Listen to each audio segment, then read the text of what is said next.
ಚಿಕ್ಕೋಡಿ ಶೈಕ್ಷಣಿಕ ಜಿಲ್ಲೆಯ ನಿಪ್ಪಾಣಿ ಶಹರ ಸೇರಿದಂತೆ ಗ್ರಾಮೀಣ ಪ್ರದೇಶದಲ್ಲೆಲ್ಲ ವೈನ್ ಶಾಪ್ ಬಾರ್ಗಳ ಮುಂದುವರೆದ ಮಂಡತನ. ವೀಕ್ಷಕರೇ, ಸೂರ್ಯೋದಯ ಆಗುವ ಮೊದಲೇ ಸಾರಾಯಿ ಅಂಗಡಿಗಳು ಓಪನ್. ದಿನದಿಂದ ದಿನಕ್ಕೆ ಸಾರಾಯಿ ಮಾಫಿಯಾ ಸಾಮ್ರಾಜ್ಯ ಹಾವಳಿ ಹೆಚ್ಚಾಗುತ್ತಿದೆ ಹೊರತು ಯಾವುದೇ ರೀತಿಯ ಸರ್ಕಾರಿ ನಿಯಮ ಪಾಲನೆ ಮಾಡುವುದಿಲ್ಲ. ಯಾರೂ ಅವರನ್ನ ಕೇಳುವುದೇ ಇಲ್ಲ. ಕೆಲ ಅಂಗಡಿಗಳ ಮಾಲೀಕರು ಹಾಗೂ ಮ್ಯಾನೇಜರ್ಗಳು ಸ್ಥಳೀಯ ಆಯಾ ಕ್ಷೇತ್ರದ ಶಾಸಕರ ಆಪ್ತರಾಗಿದ್ದಾರೆ. ಪ್ರತಿನಿತ್ಯ ಅವರೊಂದಿಗೆ ವಿವಿಧ ಕಾರ್ಯಕ್ರಮಗಳಲ್ಲಿ ಫೋಟೋಗಳಲ್ಲಿ ಸಾರ್ವಜನಿಕರು ನೋಡಿದ್ದಾರೆ. ಇನ್ನು ಕೆಲ ಜನ ನಗರ ಸೇವಕರ ಸಂಬಂಧಿಗಳಾಗಿದ್ದಾರೆ. ಅಲ್ಲದೆ ಇನ್ನು ಕೆಲ ಜನ ದೊಡ್ಡ ಜನಪ್ರತಿನಿಧಿಗಳ ಪಾರ್ಟ್ನರ್ ಮತ್ತು ಸಂಬಂಧಿಗಳಾಗಿದ್ದಾರೆ. ಅಲ್ಲದೆ ಅಬಕಾರಿ ಇಲಾಖೆಯ ಅಧಿಕಾರಿಗಳು, ಸಿಬ್ಬಂದಿಗಳು ಈ ವೈನ್ ಶಾಪ್ಗಳ ಹಾಗೂ ಬಾರ್ಗಳ ಪಾಲುದಾರಿಕೆಯನ್ನ ಹೊಂದಿದ್ದಾರೆ ಎಂಬ ಸಂಶಯ ವ್ಯಕ್ತವಾಗುತ್ತಿದ್ದು, ಈ ಸಾರಾಯಿ ಮಾಫಿಯಾ ದಂಧೆ ಹಲವಾರು ದಿನಗಳಿಂದ ನಡೆದುಕೊಂಡು ಬಂದಿದೆ ಎಂದು ಇಡೀ ಜಿಲ್ಲೆಗೆ ಗೊತ್ತಿರುವ ವಿಷಯ.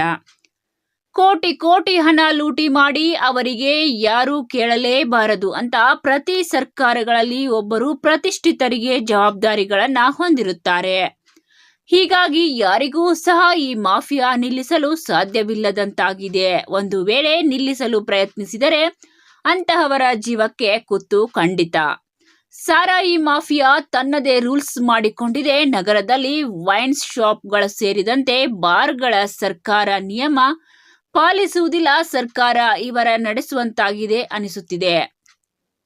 ವಾಸ್ತವದಲ್ಲಿ ಬೆಳಿಗ್ಗೆ ಅಧಿಕ ಲಾಭಕ್ಕಾಗಿ ಮಾತ್ರ ಸೆರೆ ಅಂಗಡಿಗಳನ್ನು ತೆರೆಯಲಾಗುತ್ತಿದೆ ಎಂದು ಕಂಡುಬರುತ್ತಿದ್ದು, ಬರೋಬ್ಬರಿ ಒಬ್ಬೊಬ್ಬ ಮಾಲೀಕ ಸೇರಿ ಅಂಗಡಿಗಳ ಲೈಸೆನ್ಸ್ ಬೇರೆ ಬೇರೆ ಸಂಬಂಧಿಕರ ಹೆಸರಲ್ಲಿ ಪಡೆದುಕೊಂಡು ತಮ್ಮದೇ ಆದೇಶಗಳನ್ನು ಅಧಿಕಾರಿಗಳಿಗೆ ಇವರೇ ಹೊರಡಿಸುತ್ತಾರೆ ಎಂದೆನಿಸುತ್ತದೆ. ಬೆಳಗ್ಗೆಯಿಂದ ಬಹಿರಂಗವಾಗಿ ಮದ್ಯ ಮಾರಾಟವಾಗುತ್ತಿದೆ. ಸರ್ಕಾರಿ ಬೆಲೆ ಬಿಟ್ಟು ಇವರದೇ ಬೆಲೆ ನಿಗದಿಪಡಿಸಿದ್ದಾರೆ. ಪ್ರತಿ ಅಂಗಡಿಗಳಲ್ಲಿ ಸಾರಾಯಿ ಬೆಲೆ ಬೇರೆ ಬೇರೆಯಾಗಿದ್ದು ಮನ ಬಂದಂತೆ ಮಾರಾಟ ಮಾಡುತ್ತಿದ್ದಾರೆ. ಕಾನೂನಿನ ಭಯವನ್ನ ಸಾಮಾನ್ಯ ಜನರಿಗೆ ತೋರಿಸುವ ಮಾಫಿಯಾ ಹಾಗೂ ದೊಡ್ಡ ದೊಡ್ಡ ಸಾಹುಕಾರಗಳು, ಅಬಕಾರಿ ಇಲಾಖೆಯ ಅಧಿಕಾರಿಗಳು ಈ ದಂಧೆಯಲ್ಲಿ ಎಷ್ಟು ಪಾಲನ್ನ ಹೊಂದಿದ್ದಾರೆ ಗೊತ್ತಿಲ್ಲ. ಮದ್ಯದ ಅಂಗಡಿಗಳ ವಿರುದ್ಧ ಕ್ರಮ ಕೈಗೊಳ್ಳುವಲ್ಲಿ ಸಂಬಂಧಪಟ್ಟ ಅಧಿಕಾರಿಗಳು ಸಂಪೂರ್ಣವಾಗಿ ವಿಫಲರಾಗಿದ್ದಾರೆ. ಮದ್ಯ ಸಾಮ್ರಾಜ್ಯದವರ ಗುಲಾಮರಂತೆ ವರ್ತಿಸುತ್ತಿದ್ದಾರೆ. ಯಾಕೆ ಕ್ರಮ ಕೈಗೊಳ್ಳಲು ಹಿಂದೇಟು ಹಾಕುತ್ತಿದ್ದಾರೆ? ಮಾಫಿಯಾ ಜೊತೆ ಕೈ ಜೋಡಿಸಿದ್ದಾರೆ ಎಂಬ ಸಂಶಯ ವ್ಯಕ್ತವಾಗುವುದು ಬಿಡಿ. ಇದನ್ನೆಲ್ಲ ಗಮನಿಸಿದರೆ ನಿಜ ಅನಿಸುತ್ತದೆ.